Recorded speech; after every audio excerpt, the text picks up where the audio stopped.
자, 이어서 오늘 우리 찾을 말씀 보겠습니다. 오늘은 우리 구약에 있는 레위기 말씀 보겠습니다. 레위기 11장 43절에서 45절까지 말씀 우리 함께 합독하도록 하겠습니다. 우리 긴 말씀이 아니니까 레위기 11장 43절에서 45절까지 말씀 다 같이 한 목소리로 읽도록 하겠습니다. 너희는 기는 바 기어다니는 것 때문에 자기를 가증하게 되게 하지 말며 또한 그것 때문에 스스로 더럽혀 부정하게 되게 하지 말라. 나는 여호와 너희의 하나님이라. 내가 거룩하니 너희도 몸을 구별하여 거룩하게 하고 땅에 기는 길짐승으로 말미암아 스스로 더럽히지 말라. 나는 너희의 하나님이 되려고 너희를 애굽 땅에서 인도하여 낸 여호와라. 내가 거룩하니 너희도 거룩할지어다. 아멘. 네, 오늘 우리가 함께 살펴볼 이 레위기 말씀은 거룩에 대해 강조하고 있습니다. 레위기는 1장부터 27장까지로 구성되어져 있는데 크게 두 부분으로 나눌 수 있습니다. 먼저 레위기 1장부터 10장까지는 제사에 대해서, 그러니 요즘 말로 하면 뭐죠? 네, 바로 예배에 대해서.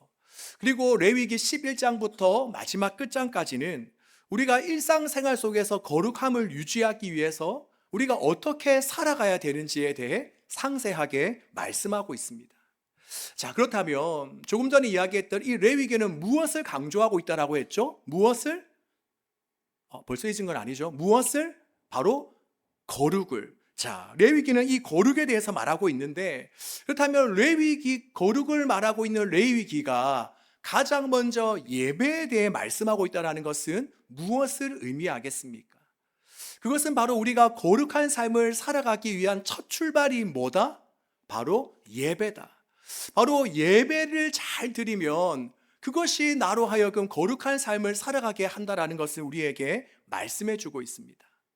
자, 예배는 뭡니까? 예배는 하나님과의 만남입니다. 그냥 앉았다 돌아가는 시간, 아무런 의미 없이 그냥 그저 예배당에 왔다가 한두 시간 있다가 돌아가는 것이 예배가 아니라 바로 이 예배는 보이지 않는 하나님과의 만남의 시간입니다.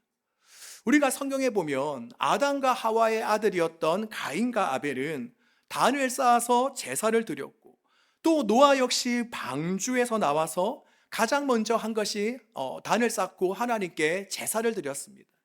그리고 그 뒤에 아브라함을 보면 그는 가는 곳곳마다 단을 쌓아서 제사를, 바로 예배를 드렸습니다.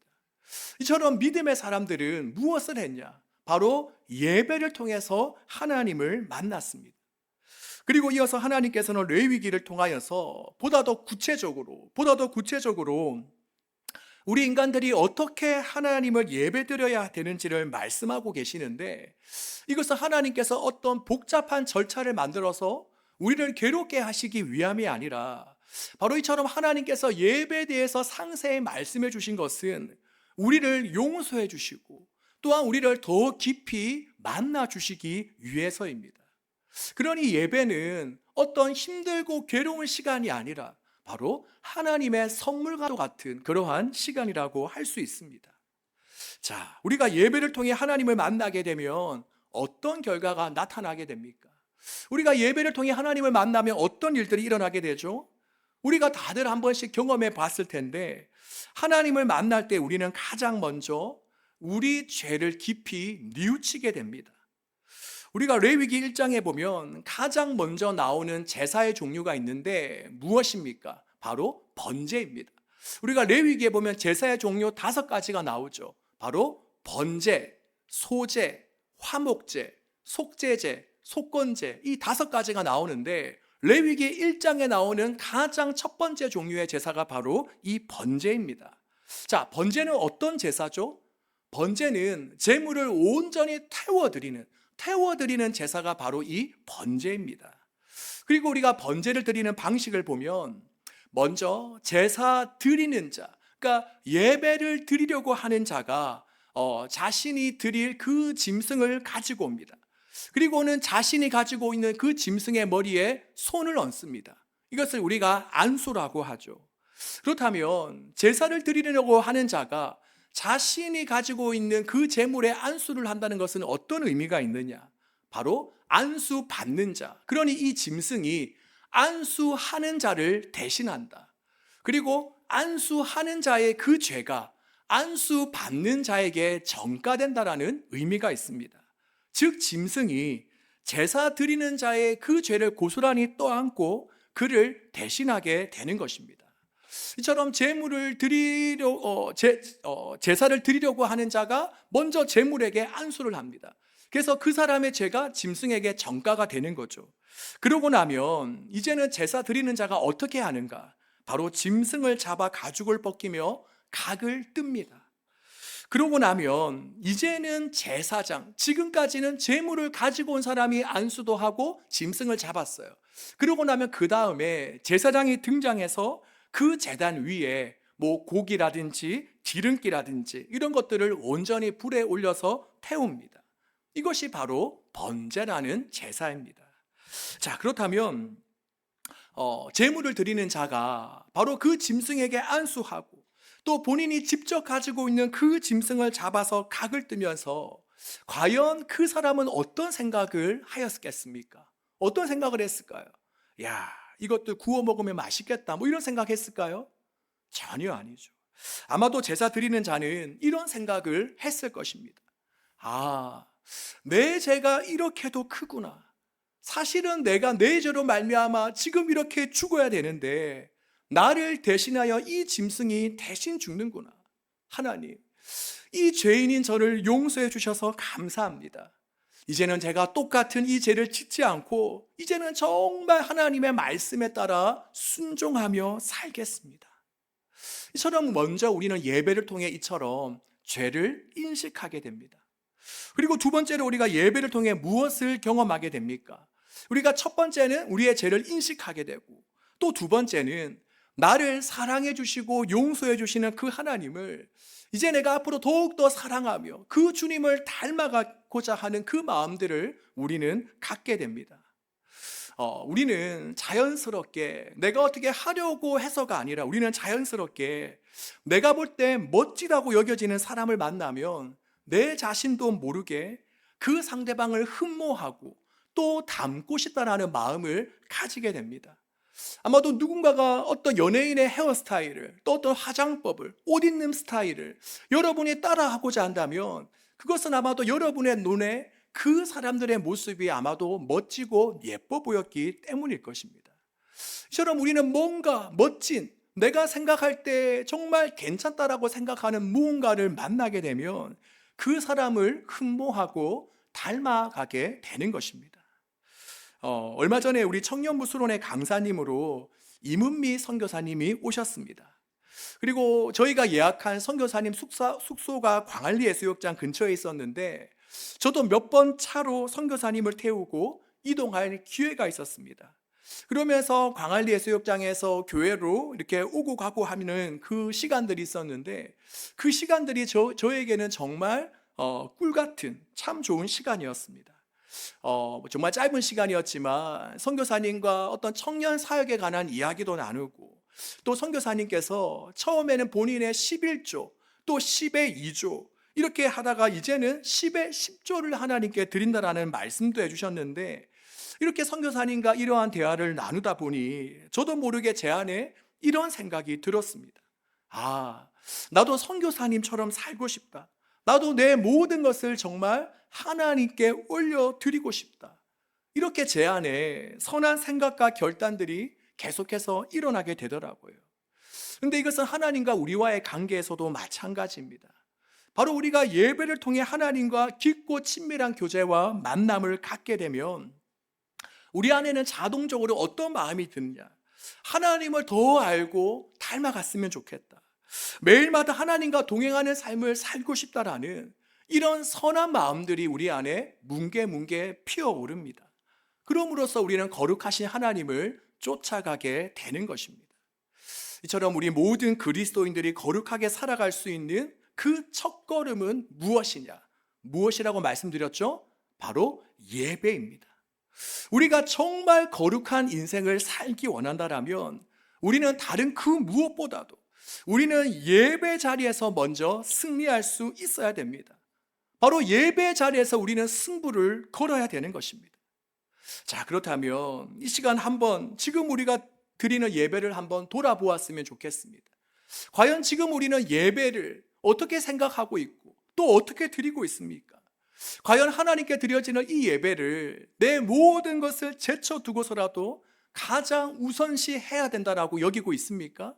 아니면 내가 급한 거 있을 때는 급한 거 다 하고 비교적 남는 시간에 예배를 드려야 된다라고 생각하고 있습니까? 또한 우리는 예배를 통해서 하나님께서 계획하시고 원하셨던 그 하나님과의 진한 만남의 시간을 가지고 있습니까?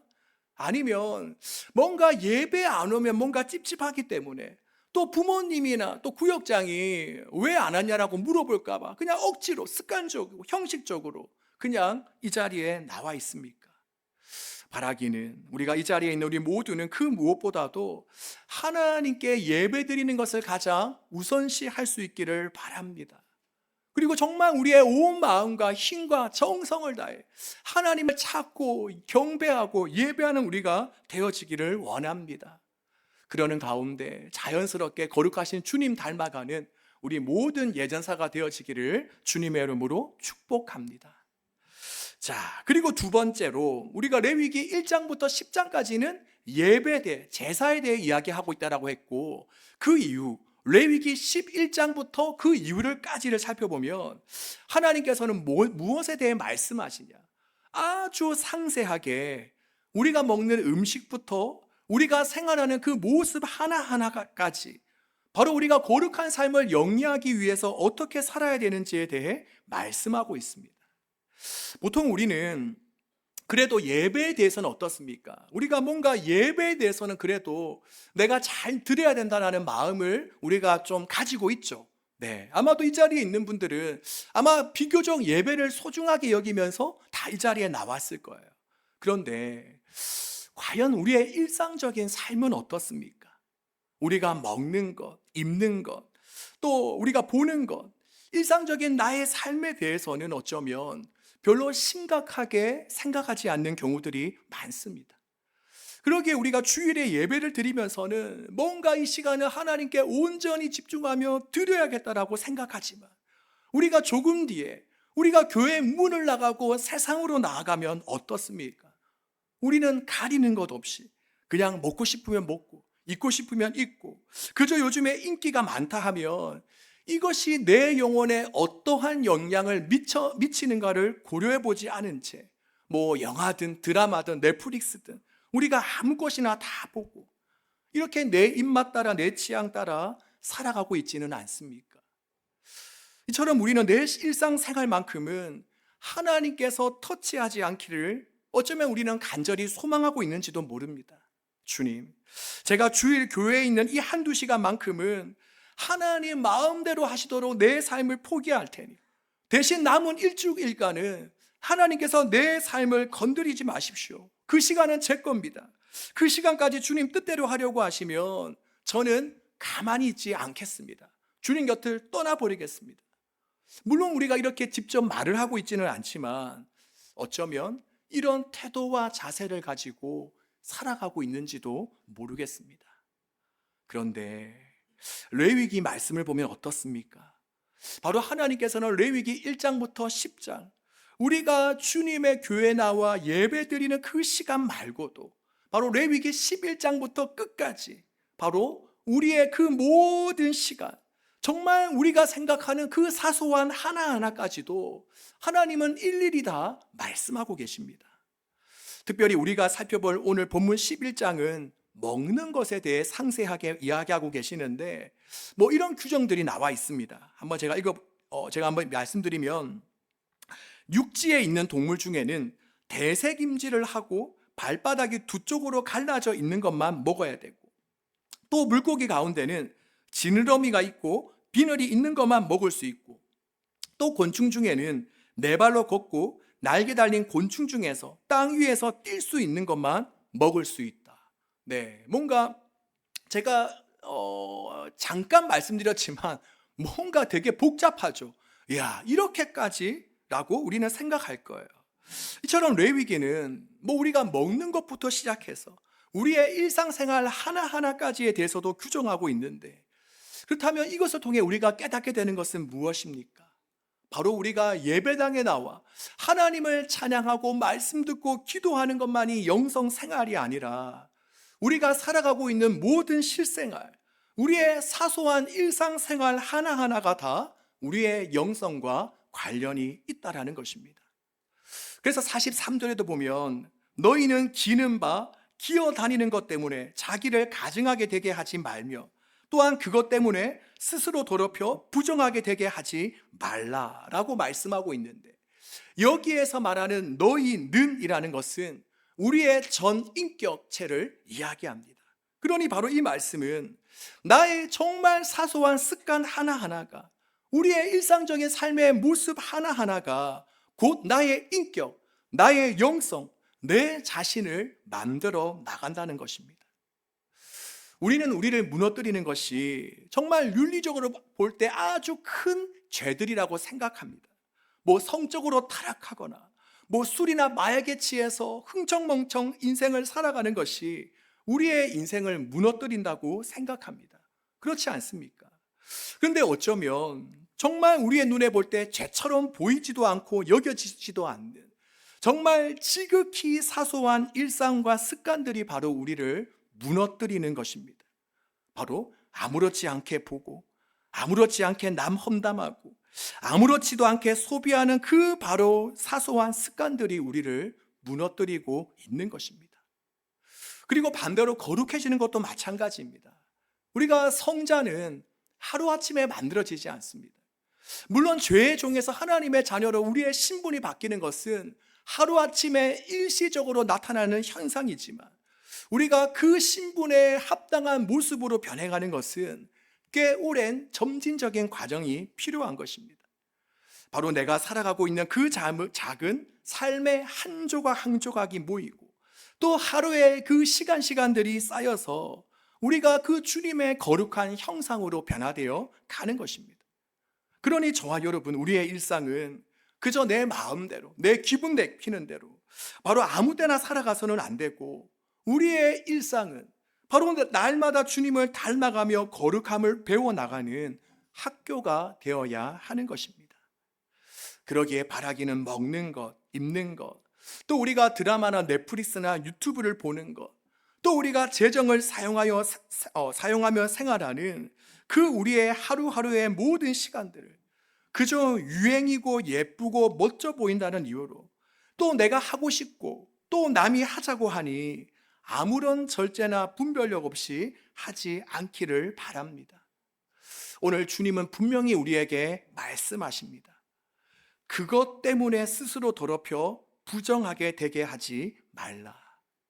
바라기는 우리가 먹든지 마시든지 무엇을 하든지 먼저는 이것이 주님께 영광이 될까? 우리가 이것을 먼저 고민하며 살아갈 수 있기를 바랍니다. 자, 그리고 또한 본문은 그렇다면 왜 우리가 이처럼 거룩하게 살아야 되는가? 왜 우리가 예배는 물론이고 일상적인 삶에서 거룩하게 살아야 되는가? 그 이유에 대해 레위기는 말씀하고 있습니다. 물론 조금 전에 말씀드린 것처럼 우리의 삶의 작은 것 하나하나가 내 인격을, 내 영성을, 내 자신을 만들어가기 때문에 우리는 구별되고 거룩한 삶을 살아야 된다라고 이야기할 수도 있겠죠. 그런데 오늘 본문은 더 큰 이유를 우리에게 말씀하고 있습니다. 우리가 거룩하게 살아야 될 더 큰 이유를 우리에게 보여주고 있습니다. 자, 그것이 44절, 45절에 나오는데 우리 함께 한번 읽어보겠습니다. 44절, 45절입니다. 나는 여호와 너희의 하나님이라. 땅의 기는 길짐승으로 말미암아 스스로 더럽히지 말라. 나는 너희의 하나님이 되려고 너희를 애굽 땅에서 인도하여 낸 여호와라. 내가 거룩하니 너희도 거룩할지어다. 아멘. 자, 방금 읽은 저 말씀에 보면 두 번이나 중복해서 하나님께서 우리가 거룩하게 살아가야 될 이유에 대해 말씀하시는데, 그것이 무엇이죠? 왜 우리가 거룩해야 됩니까? 바로 하나님 때문입니다. 조금 더 구체적으로 말씀드리면 하나님의 거룩하심 때문에 내가 거룩하니 너희도 거룩하라. 바로 하나님의 거룩하심 때문에 우리가 거룩하게 살아가야 되는 것입니다. 하나님께서 왜 우리를 만드셨을까요? 하나님께서 지금 우리를 왜 만드셨을까요? 우리가 여러 가지 이유가 있겠지만 창세기를 보면 두 가지가 나와 있습니다. 첫 번째는 뭐냐? 하나님의 은혜를 누리기 위해서입니다. 바로 하나님은 다른 동물과는 달리 우리 인간을 하나님의 형상대로 만드셨습니다. 이것은 하나님과 깊고 친밀한 교제를 맺을 수 있는 존재로 만드셨다.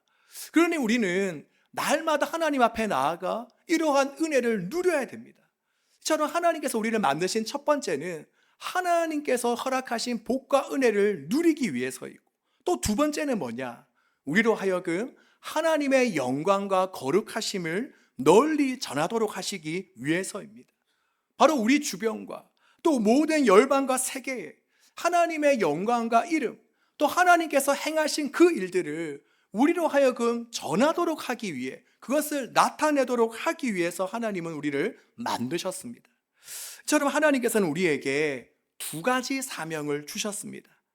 그런데 우리가 이 두 가지를 다 지키지 않고 우리가 첫 번째 사명에만 머물러져 있다면, 그저 하나님께 받은 복과 은혜에 감격하여 날마다 그 자리에만 머물러져 있다면, 하나님 저에게 은혜 주셔서 감사합니다, 저를 구원해 주셔서 감사합니다, 이번 시험 합격하게 해주셔서 이번 시험에서 승진하게 해주셔서 감사합니다, 이렇게 우리가 첫 번째에만 머물러 있다면, 그래서 더 이상 하나님께서 우리를 만드신 두 번째 이유로 나아가지 않는다면, 이것은 결코 하나님께서 원하시는 바가 아닙니다.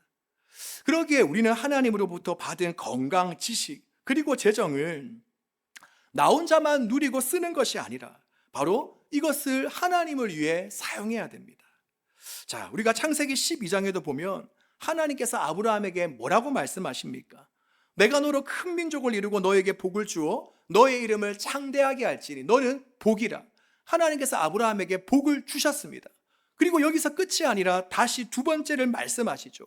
땅의 모든 족속이 너로 말미암아 복을 얻을 것이라. 이처럼 하나님께서 아브라함에게 복을 주신 것은 아브라함 한 사람만 하나님께 복받아서 잘 먹고 잘 살기 위해 주신 것이 아니라, 그로 말미암아 세상 모든 민족이 하나님께서 주신 복과 은혜를 누리고 경험하도록 하기 위해서입니다. 즉 하나님을 사람들에게 드러내도록 하기 위해 하나님은 아브라함에게 복이 되도록 하셨습니다. 그런데 이처럼 하나님의 이름과 하나님께서 행하실 놀라운 일들을 전하며 알려야 될 우리들이 그 거룩하신 하나님과는 달리 그저 세상 사람들과 똑같이 세상의 가치를 쫓고 거짓과 음란에 빠져 있고 불법을 밥 먹듯이 저지르며 살아간다면 어떻게 되겠습니까?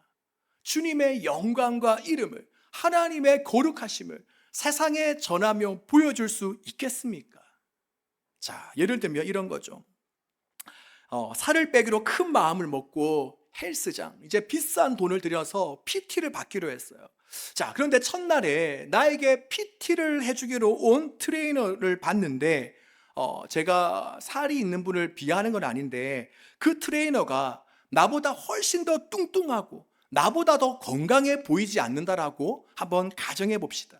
자, 그러면 과연 우리는 그런 모습을 보고 내가 계속 이분에게 트레이닝을 받아야겠다라는 마음이 들까요?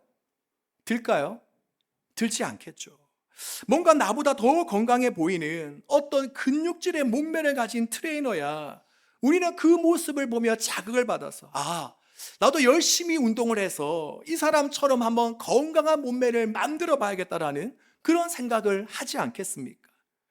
이것은 하나님을 드러내고 나타내는 것에도 그대로 적용됩니다. 물론 우리 인간이 100% 완전할 수는 없다 할지라도 그래도 뭔가 세상 사람들과는 다른, 예를 들면 사랑이 가득하거나 아니면 힘든 상황 속에서도 뭔가 그 사람만의 고요함과 평안함이 있다고 하던가, 아니면 세상에 전혀 휩쓸리지 않고 구별된 모습을 보일 때에 비로소 우리는 하나님의 영광을 드러내고 보여줄 수 있지 않겠습니까? 그래서 성경은 우리에게 뭐라고 이야기합니까? 오직 너희는 복음에 합당하게 생활하라. 빌립보서 1장 27절에 보면 오직 너희는 복음에 합당하게 생활하라라고 말씀합니다. 자, 바라기는 저와 여러분의 모습 속에 이러한 세상과는 다른 구별됨과 분별됨, 바로 하나님 아버지의 닮음이 있을 수 있기를 바랍니다. 그래서 우리가 완전하진 않지만, 완벽하진 않지만, 그래도 우리의 그러한 모습과 행동과 말을 통해서 하나님을 조금이나마 보여주고 드러낼 수 있기를 바랍니다.